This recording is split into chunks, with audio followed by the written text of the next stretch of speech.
கெட்டதுலயும் ஒரு நல்லதுன்னு சொல்லுவாங்க. மனசால ஒருத்தரை நினைச்சேனா உடலால இன்னொருத்தருக்கு எப்படி மனைவியா இருக்க முடியும்னு அழுது உருகினேன். அப்படிப்பட்ட ஒரு துர்ப்பாக்கிய நிலையில இருந்த கடவுள் தான் என்னை காப்பாத்தினாரு. நல்லபடியா அவர் குணமாகட்டும். அதுக்கு முன்னால என் உயிர் போயிடணும்.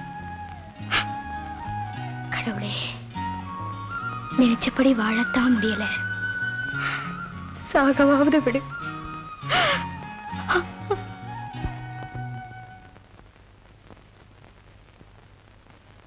கண்ணம்மா,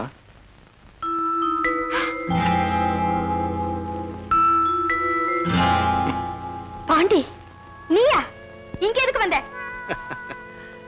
நேத்து வந்த நீ இங்க 7-8 வருஷமா முதலாளிக்கு வலது கையா இருக்கிற என்ன பார்த்து இந்த கேள்வி கேட்கிற. கால வித்தியாசம். நீ இங்கேதான் வேலை செய்யறியா? உன் கல்யாண சமயத்துல, அதாவது எங்க முதலாளி மகன் கல்யாண சமயத்துல எனக்கு உடம்பு சரியில்லாம போச்சு. அதான் 10 நாளா வேலைக்கு வரல.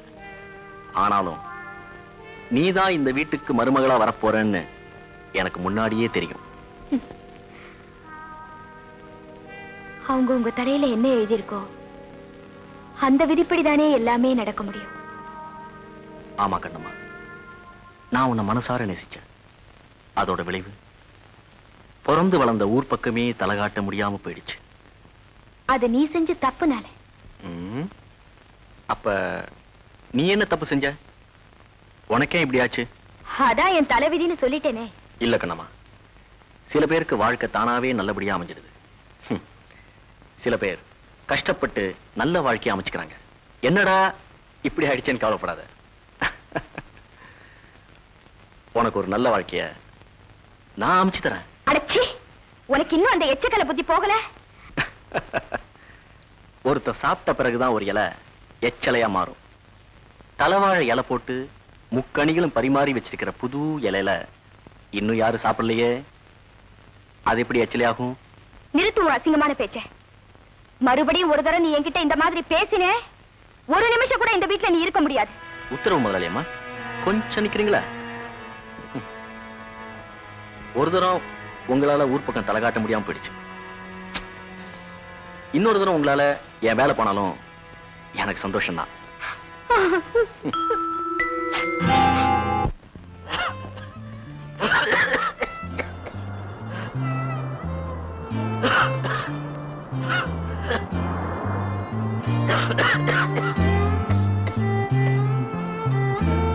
அம்மா, அவர் கொஞ்சம் தண்ணி கொடுமா.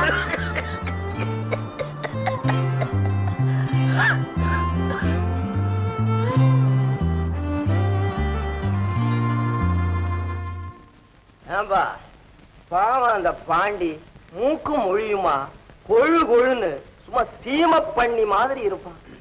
அவனுக்கு உன் தங்கச்சிய கொடுக்க மாட்டேன்னு இப்ப என்ன ஆச்சு? இப்ப என்ன ஆச்சு? அவ சீமா வீட்டு மருமகளா இருக்காடா. உங்க பாண்டி டிரைவர் வேலை செஞ்சுட்டு இருக்கிற வீட்டுக்கு அவதாண்டா எஜமானி அம்மா. உங்க பாண்டி மாச சம்பளத்துக்கு அவகிட்ட தாண்டா கையேந்தி நிக்கணும். கிழிச்ச பணம் இருந்தா போதுமாப்பா, உன் தங்கச்சியோட தாலி நிலைக்க வேண்டாம். சும்மா கத்தாதப்பா. உன் தங்கச்சியோட புருஷனுக்கு மூளையில ஏதோ வியாதியாம். இன்னும் 3 மாசமோ 4 மாசமோ உயிரோட இருந்தா அதே பெரிய அதிசயமா. ஆமாப்பா, சந்தேகம் வந்தா உன் சம்பந்திட்டே போய் விசாரிச்சு பாரு. என்னங்க?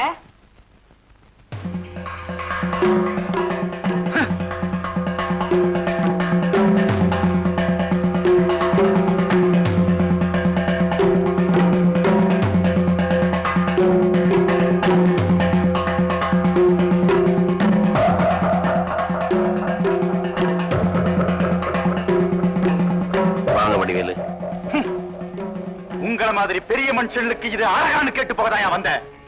உங்க பையனுக்கு உடம்பு சரியில்லைங்கிறத மறைச்சு என் தங்கச்சி வாழ்க்கைய அநியாயமா கெடுத்துட்டீங்களே. வடிவேலு, நாங்க ஜோசியம் எல்லாம் கேட்டு எல்லாம் நல்லபடியா முடியும்னு தெரிஞ்சதுக்கு அப்புறம் தான் இந்த கல்யாணத்துக்கே ஏற்பாடு பண்ணோம். ஆனா 1000 தான் இருக்கட்டும் ஐயா, விவரத்தை என்கிட்ட சொல்ல வேண்டாம். நானும் ஜோசியம் பார்த்திருப்பேன்ல, என் தங்கச்சி உங்க வீட்டுல கொடுக்கலாமா வேண்டாமான்னு.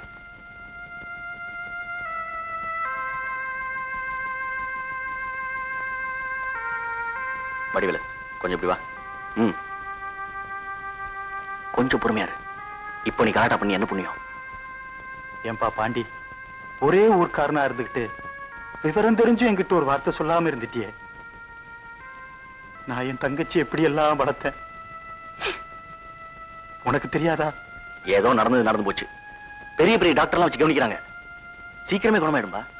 உன் தங்கச்சி கூப்பிட்டுமா? அவ முகத்தை நான் எப்படிப்பா பார்ப்பேன்? கடைசியில இப்படி ஆயிடுச்சு.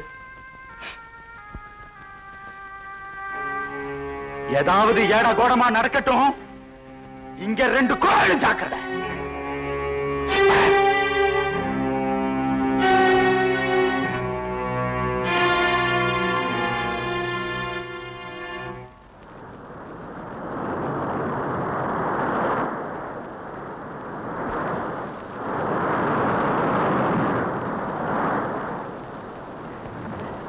லக்ஷ்மி,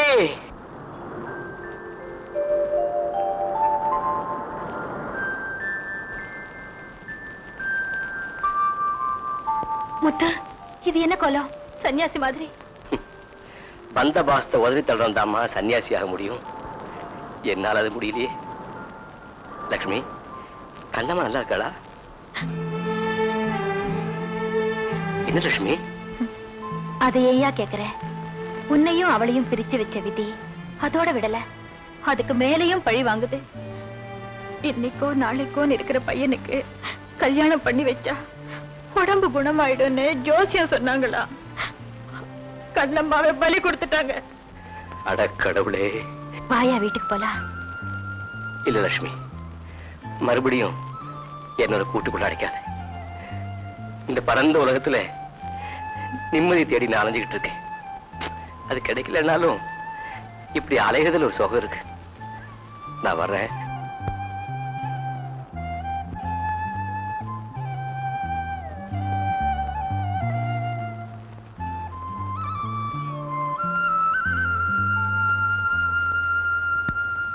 கல்யாணம் ஆனா பைத்தியம் தெளியுங்கிற கதையா போச்சு மாமா என் மகனுடைய நிலைமை. கவலைப்படாத சிங்காரம், எல்லாம் நல்லபடியா நடக்கும். ஆண்டவன் மேல பாரத்தை போட்டு வார ஏழைகளுக்கு அன்னதானம் பண்ணு. அந்த புண்ணியம் உன்னை காக்கும். இன்னைக்கு யாரு வீட்டுல சாப்பாடு போடுறாங்கண்ணா? ஜமீன்தார் சிங்காரம் பிள்ளை வீட்டுலாண்டா. அவர் புள்ள இன்னைக்கே நாளைக்குன்னு இருக்கிறதுனால 1000 ஏழைகளுக்கு அன்னதானம் செய்கிறாராம்.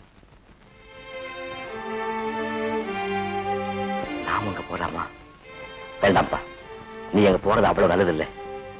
முத்தையாவை போனா தானே தப்பு. கண்ணம்மாவை பாக்குறதுக்காக 1000 பிச்சைக்காரங்கள் ஒரு பிச்சைக்காரனா போகலாமே. ஆமா.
நீங்களா இந்த கோலத்தை?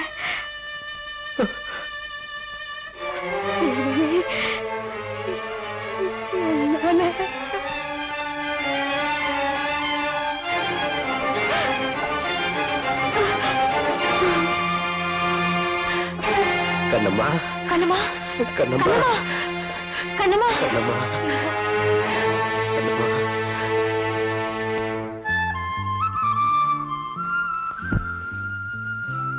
கண்ணம்மா,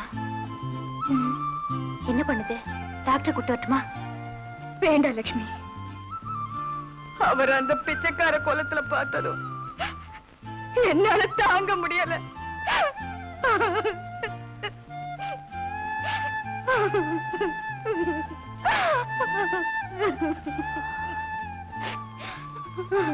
என்ன இருந்தாலும் வெளிப்படையா அவங்க உணர்ச்சிகளை நீ காட்டிட்டு இருந்திருக்க கூடாது. மத்தவங்க என்னமோ ஏதோ நினைக்கிறாங்க.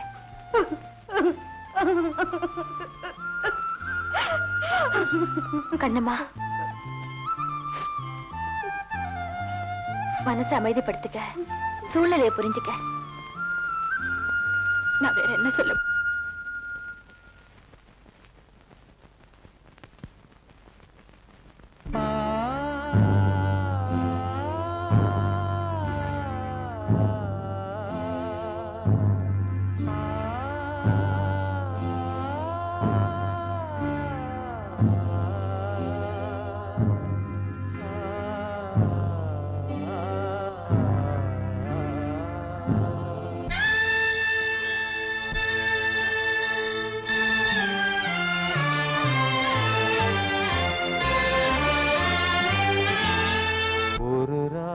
பாடலோடு காதில் கேட்டதோ மனதோடு ஊஞ்சலாடுதோ தினம் உறங்காமல் வாடுதே நிஜம் நிழலாகி போனதே ஓ நெஞ்சமே பூங்காற்றிலே பதில் கொடு ஒரு ராகம் பாடலோடு காதில் கேட்டதோ மனதோடு ஊஞ்சலாடுதோ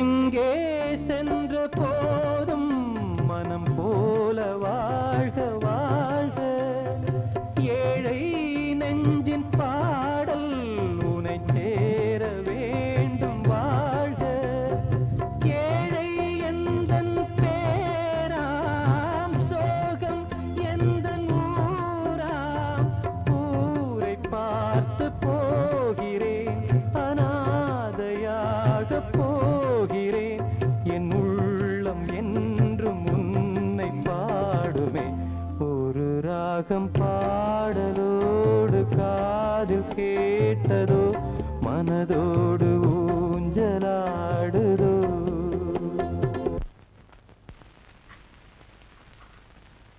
கண்ணம்மா,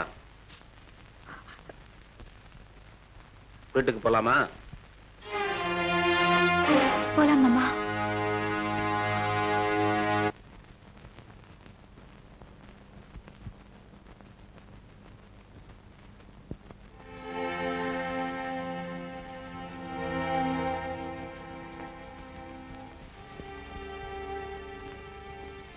கூப்பிட்டீங்களா மாமா?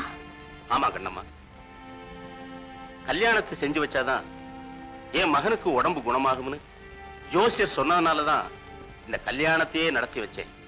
உன் வாழ்க்கையை பாழாக்கணுங்கிற எண்ணம் எனக்கு இல்ல மாமா. நான் அப்படி நினைக்கவே இல்லை. நல்லதோ கெட்டதோ, இனிமே இது உன்னுடைய வீடு. இந்த வீட்டினுடைய பரம்பரை கௌரவம் பெருமை எல்லாமே இப்ப உங்க கையில தான் இருக்கு. இந்த குடும்பத்துக்கு தீராத பழி எதுவும் உன்னால வந்துடக்கூடாது.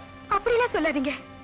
என் உயிரே போனாலும் சரி, இந்த குடும்பத்துக்கு ஒரு கெட்ட பேர் வர்ற மாதிரி சத்தியமா நான் நடந்துக்கவே மாட்டேன்.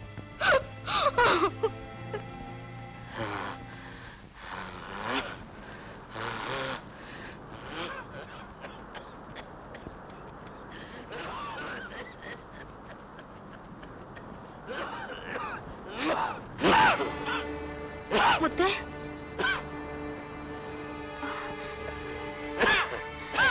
உடம்பு நெருப்பா கொதிக்குதே. முத்து, முத்து. லக்ஷ்மியா? ஆமாயா, மெதுவா எந்திரியா, வீட்டுக்கு போலாம். வாயா, மெதுவா மெதுவா. பாத்தியா?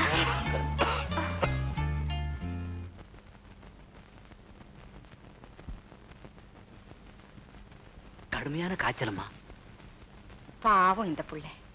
பேசாம அந்த வடிவேலு இதுக்கும் கண்ணம்மாவுக்கும் கல்யாணம் பண்ணி வச்சிருந்தா எவ்வளவோ நல்லா இருந்திருக்குமே. நீ கொஞ்சம் சும்மா இருமா. வைத்தியா, உயிருக்கு ஆபத்து இல்லையே? அதெல்லாம் ஒண்ணுமில்ல, கவலைப்படாதீங்க. இப்போ ஒரு பொடி தர்றேன், அதை 3 வேளை கொடுங்க. கொஞ்சம் மருந்து எழுதி தர்றேன், அதை டவுன்ல போய் வாங்கிட்டு வந்துருங்க. புதுசா மருந்து அரைக்கணும், குணப்படுத்திடலாம்.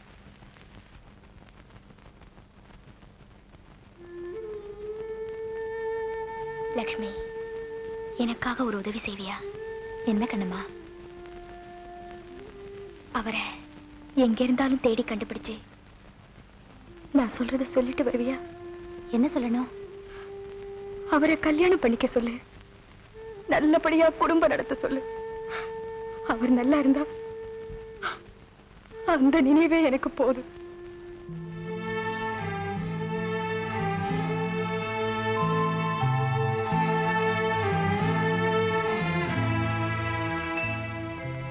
கண்ணம்மா, அவரை நீ எப்ப மறக்கறியோ அப்பதான் உனக்கு நிம்மதி.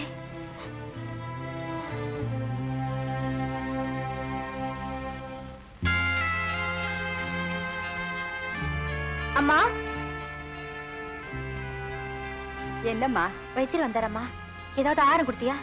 பார்த்தாருமா, கஞ்சிதான் கொடுக்க சொன்னார். கொடுத்தேன். குடிச்சதை அப்படியே வாந்தி எடுத்துருச்சு. லக்ஷ்மி, எனக்கு என்னவோ பயமா இருக்குமா.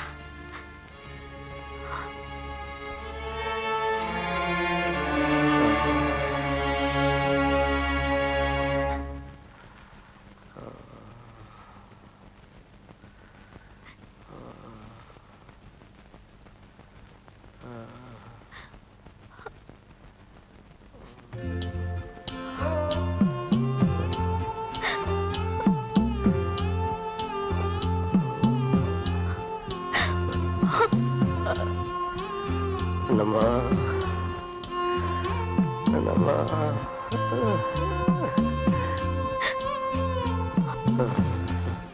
கண்ணம்மா,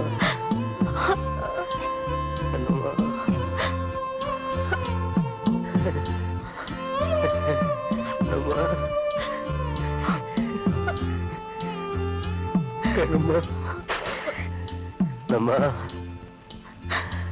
கண்ணம்மா, கண்ணம்மா,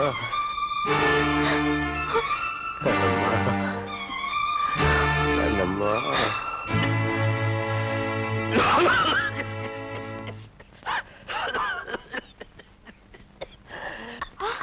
முத்து, முத்து, முத்து, ஐயோ, தம்பி, என்னப்பா பண்ணுது? தம்பி,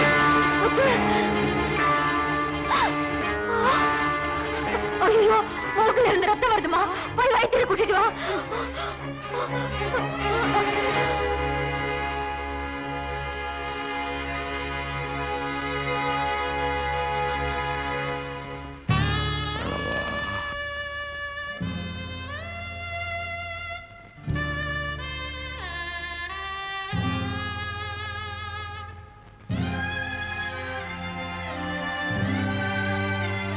கண்ணம்மா,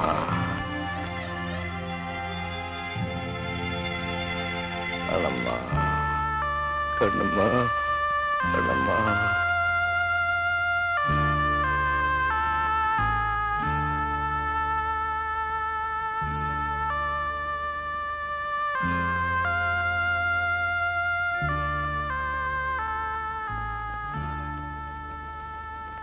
அம்மா, இன்னைக்கு ராத்திரி மேல தாங்காது. பாவம், கண்ணம்மா கண்ணம்மான்னு புலம்பும். முடிஞ்சா ஒரு தடவை அந்த பொண்ணை வந்து பார்த்துட்டு போக சொல்லுங்க. நான் புறப்படணும்.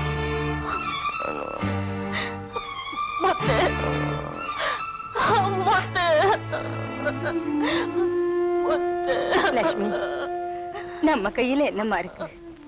முடிஞ்சா ஒரு தரம் கண்ணம்மாவை வந்து பார்த்துட்டு போ சொல்லுமா. ஒரு தடவையாவது பார்த்தா இந்த ஆத்மா சாந்தி அடையுமா.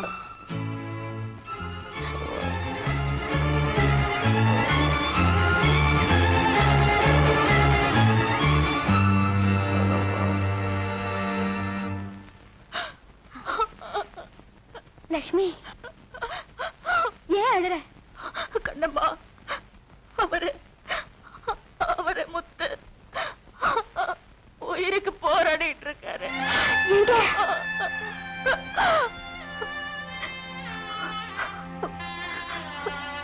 என் வீட்டுலதான் இருக்காரு. அது நான் உன்கிட்ட சொல்லல. 10 நாளைக்கு முன்னால நினைவில்லாம கடற்கரையில கிடந்தாரு. வீட்டுக்கு தூக்கிட்டு வந்து வைத்தியம் பார்த்தேன். ஒரு பிரயோஜனமும் இல்ல. லட்சுமி, ஒரு வார்த்தை கூட நீ என்கிட்ட சொல்லலையேடி. அது சொன்னா உன் துன்பம் அதிகமாயிடுமேதான் மறைச்சேன். எனக்கு ராத்திரிக்கு மேல தாங்காதுன்னு வைத்தியர் சொல்லிட்டாரு. லட்சுமி, அவன் நினைவில்லாம கண்ணம்மா கண்ணம்மான்னு உண்மையே நினைச்சு புலம்பிக்கிட்டு இருக்காரு. சாகிறதுக்கு முன்னால ஒரு தடவையாவது உன்னை பார்த்தா அவருடைய கடைசி ஆசை நிறைவேறும், ஆத்மா சாந்தி அடையும். ஊட்டிக்கிட்டு வாடின்னு அம்மா சொன்னாங்க. கடவுளே, நான் எப்படி இங்க இருந்து போவேன்?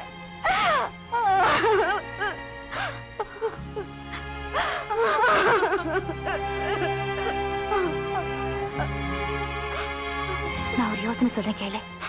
உன் சேலை நான் கட்டிக்கிட்டு நான் இங்கே இருந்துடுறேன்.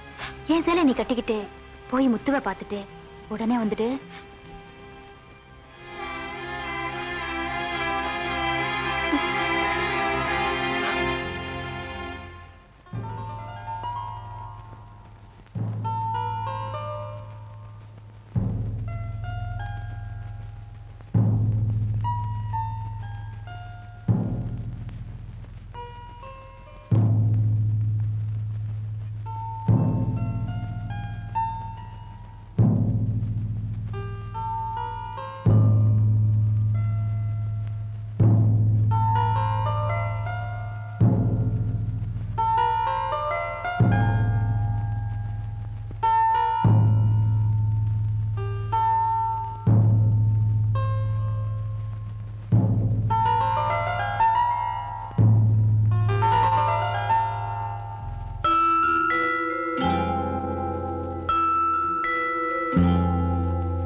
அம்மா,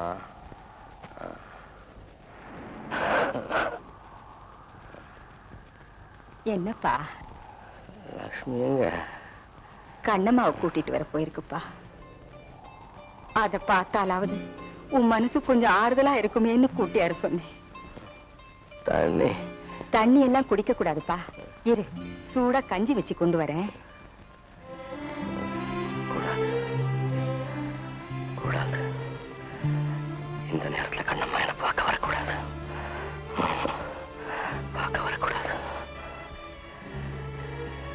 அவ வரும்போது நான் இங்க இருக்க கூடாது. அவ வாழ்க்கையில சிக்கல் வர்றதுக்கு நான் காரணமா இருக்க கூடாது. இருக்கவே கூடாது. வேலைக்காரன் நாயே, நாய குளிப்பாட்டி நடுவீட்டுல வச்சா என் குடும்பமானமே போச்சு. பாண்டி, அவ எங்க போயிருந்தாலும் தேடி கண்டுபிடிச்சு அவ அண்ணன் வீட்டுல விட்டுடு. படிதாண்டிட்ட வேசிகளுக்கு இனிமே இந்த வீட்டுல இடம் இல்லை.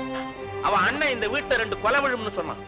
அவனுக்கு இன்னும் அந்த ரோஷம் இருந்தா அவனை இப்ப அதை செய்ய சொல்லு. பாண்டி, இவளை வெளியே அனுப்பு.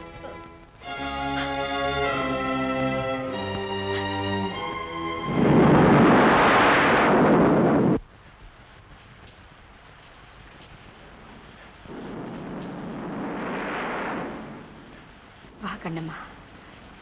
அவர் எங்கே? இங்கதாம்மா கட்டில படுத்திருந்தது. உன் பேரை அடிக்கடி சொல்லி புலம்பிக்கிட்டு இருந்தது. நான் தான் லட்சுமி கிட்ட சொல்லி உன்னை கூட்டிட்டு வர சொன்னேம்மா. நான் உள்ள போய் அடுப்புல கஞ்சி வச்சுட்டு வந்து பார்த்தா அதை காணும். உடம்பு இருக்கிற நிலையில இந்த கொற்ற மழையில அது எங்க போச்சுன்னே தெரியலம்மா. கடவுளே.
உடம்பு இந்த நிலையில இருக்கும்போது இந்த காத்து மழையில நீங்க இப்படி வரலாமா? நீயே வரும்போது நான் வர்றதுல தப்பு இல்ல கண்ணம்மா.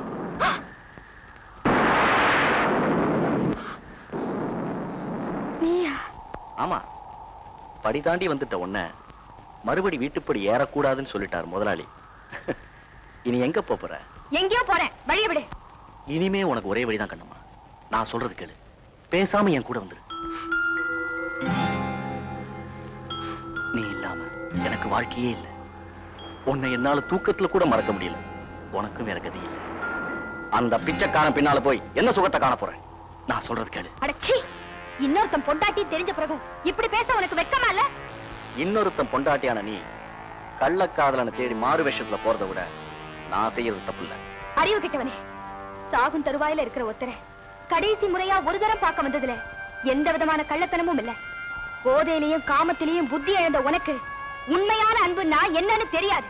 உன்கிட்ட என்ன பேச்சு?